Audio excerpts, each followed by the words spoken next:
After 314 days, Dato Sri Anwar Ibrahim is in prison. We would like to announce a cooperation amongst NGO as a way to further expand the campaign to free Anwar Ibrahim. This cooperation of NGOs is a continuation of the struggle against the tyranny and injustice committed by those shadowy figures that are fearful of the people's uprising. Following the announcement of the United Nations Working Group on Arbitrary Detention that Anwar Ibrahim has been detained illegally under dubious reasons and should be released unconditionally immediately.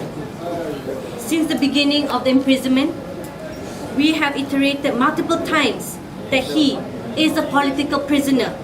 Alhamdulillah, at this moment, non-governmental organizations like Suaram and other international NGOs like Amnesty International, Inter-Parliamentary Union, International Federation for Human Rights, and recently the United Nations have declared Anwar Ibrahim as a political prisoner and be released immediately without condition.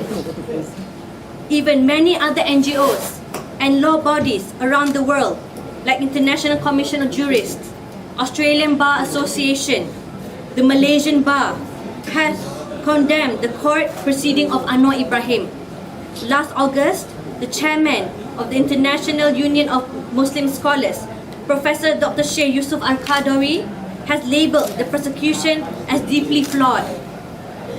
And the most recent news comes from the European Parliament resolution on Malaysia, in which they wrote, urges the Malaysian government to immediately release all political prisoners, including former opposition leader Anwar Ibrahim, and to provide them with appropriate medical care and to drop politically motivated charges, including those against cartoonist Zunar, blogger Khalid Ismail, academic Azmi Sharom, human rights activist Maria Chin Abdullah, and etc.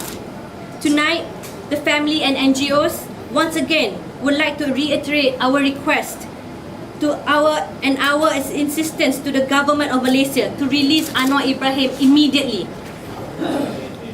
His human rights is being trampled on. The physical therapy advised by the experts examined his reports has been constantly delayed, whereas sometimes denied entirely. The agenda to free Anwar Ibrahim cannot be seen as a struggle for a political figure, but it has to be seen in two ways. Firstly, from a human rights angle, this imprisonment does not make any sense and it's against the international laws. Secondly, Anwar Ibrahim is a leader that is able to fill the leadership vacuum that exists in this nation.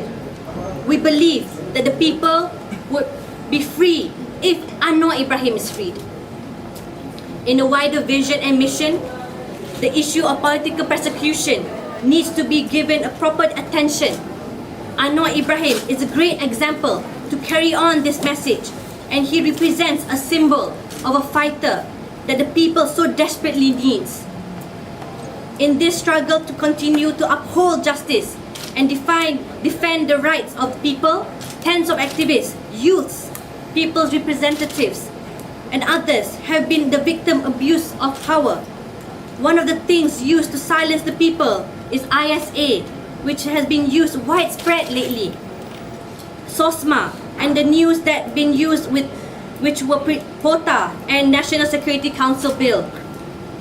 We can see the pattern of an oppressive regime whereby the critics of the government either removed from their positions or even worse, get arrested, battered, or even charged. Thus, it is clear that the injustice committed in Malaysia does not stop with just Anwar Ibrahim.